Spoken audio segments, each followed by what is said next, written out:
Ever have a friend recommend a pair of shoes?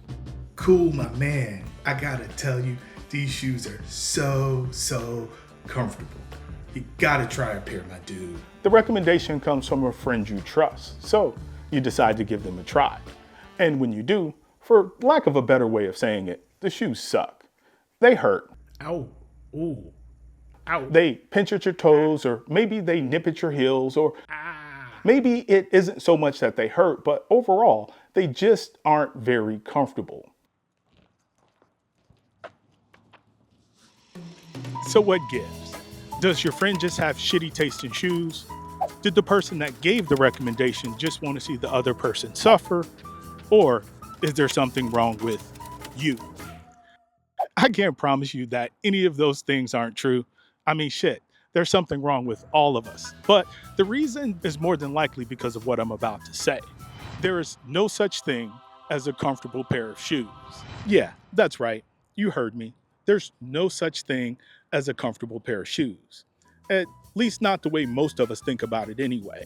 Now, before you go firing off at your keyboard telling me about your Hoka Monsters or your Cloud Clifton or your Asics Glycerin or whatever the hell, let me explain. Because I think this explanation may be helpful and may change the way you look at shoes and comfort going forward.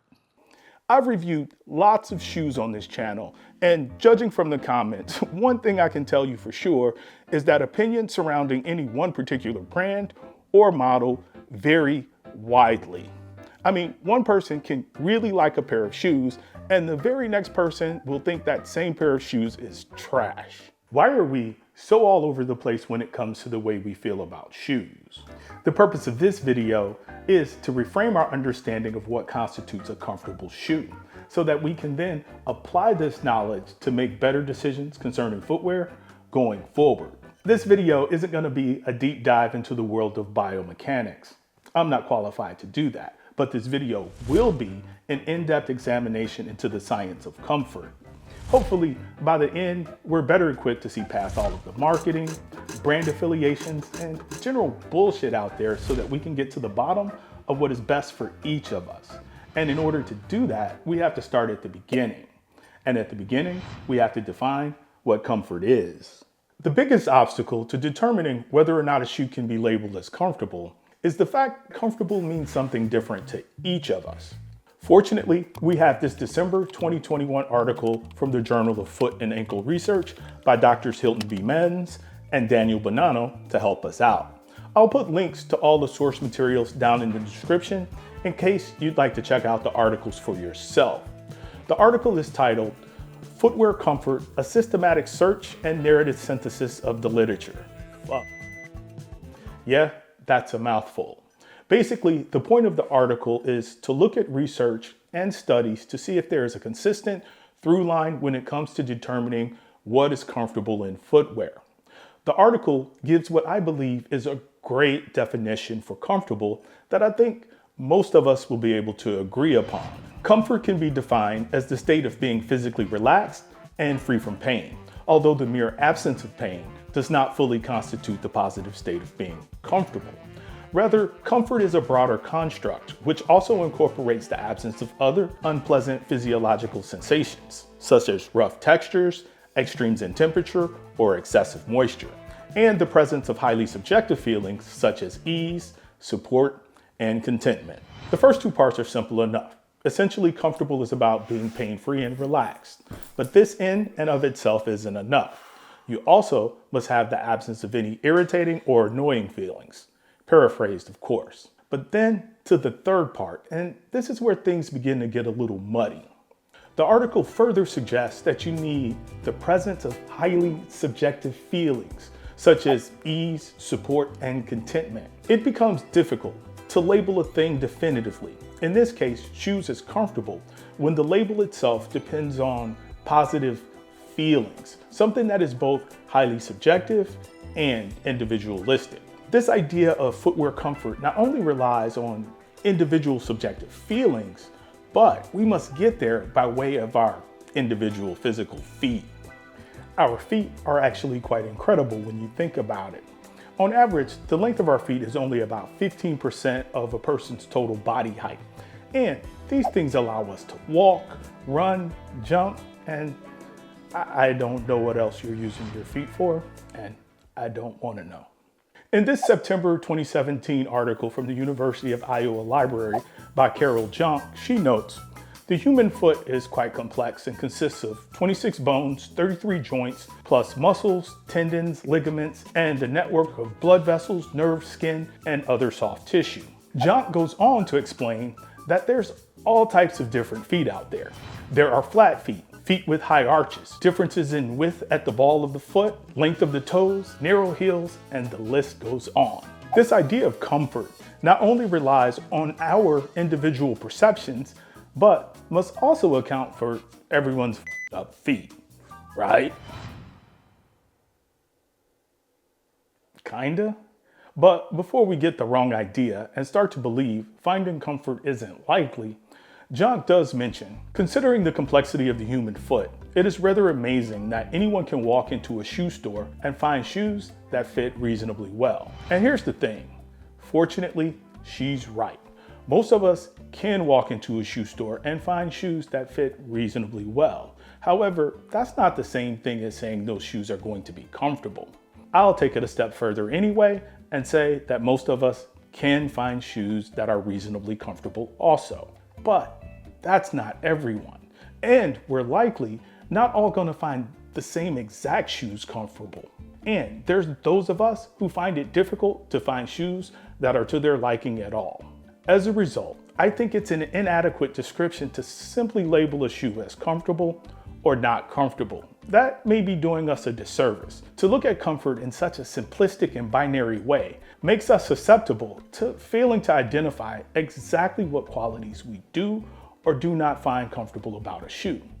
Therefore, a shoe's cushion often becomes the primary, if not only driving force behind our decision making.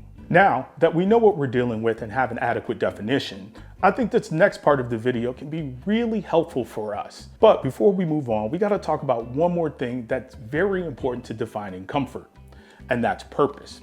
Your reason for wearing the shoes in the first place. We're not gonna dive very deep into this, but suffice it to say, a shoe that you find comfortable wearing beachside is probably not gonna be the same shoe you find comfortable wearing on a construction site. Also, I'm not saying that you should never watch a shoe review or take a suggestion because there is some commonality in what most of us find comfortable. We just want to make sure we rely on sources that use well-communicated and effective descriptors. Menz and Bonanno concluded that well-fitted, lightweight shoes with soft midsoles and curved rocker soles are generally perceived to be most comfortable. But they also noted that with the huge amount of physiological differences, different purposes, and different social and psychological factors, that further research is needed. I think one of the most helpful things they did was to identify 12 design traits that are associated with comfort. I believe we can use these design traits to make better assessments of our own preferences. Now, the article lists 12, but I think for most of us, that's probably doing too much. If you'd like to see them all, they're shown on the diagram that's on screen now. I think for most of us, it's helpful to break these design traits into a few less categories. I personally came up with 8 things to pay attention to that I think will be most helpful. They are cushion, which is the feeling derived from the combination of the insole and outer shoe sole. This is probably what most of us are attuned to already and drives most of our decision making. I also feel that many of the remaining design traits are often overlooked. Starting with our next one, which is fit, which is obvious but not necessarily so easy to achieve for all of us, and is often directly influenced by our next design component, shape. I think finding an adequate balance of these two components, fit and shape, is where many of us get tripped up, especially those of us with more uniquely shaped feet. Lacing, I don't think is as impactful, but still worthy of its own category. Upper, it's helpful to pay attention to the upper. Note the material, how it holds your foot, and how it attaches to the rest of the shoe. Weight is another often overlooked component. Then there's flexibility versus stability. This is definitely something worth paying attention to. How much freedom do you have to move your foot? And the more flexibility you have, the less supportive the shoe. So either or, and neither is necessarily better than the other. And then there's heel elevation / drop, also known as heel to toe drop. Here's something that affects so many styles of shoes, and we're all accustomed to having our heels being elevated, and yes, men too. And no, that's not what I meant. But having your heel above your toes is definitely something that can impact comfort. Then there's microclimate, which is the temperature inside the shoe. We don't really think about this one unless we're thinking about extreme temperatures, like for example, in the case of buying snow boots. All of these things can affect our feelings of comfort, but I think looking at each of these design traits independently can help us better assess what we do and don't like about a shoe. Because after all, a shoe that is universally comfortable doesn't exist. And there's only shoes out there that are comfortable to you, to me, and hopefully to the rest of us. And I also hope that this video gave us some tips to be a little bit better equipped to find them. Hey guys, thank you so much if you hung with me this far. I really hope that this video was helpful. I realize it's different than what we usually do, maybe a little bit more academic. So definitely let me know what you think. And yeah, until the next one, fitness and beer. Get out of here.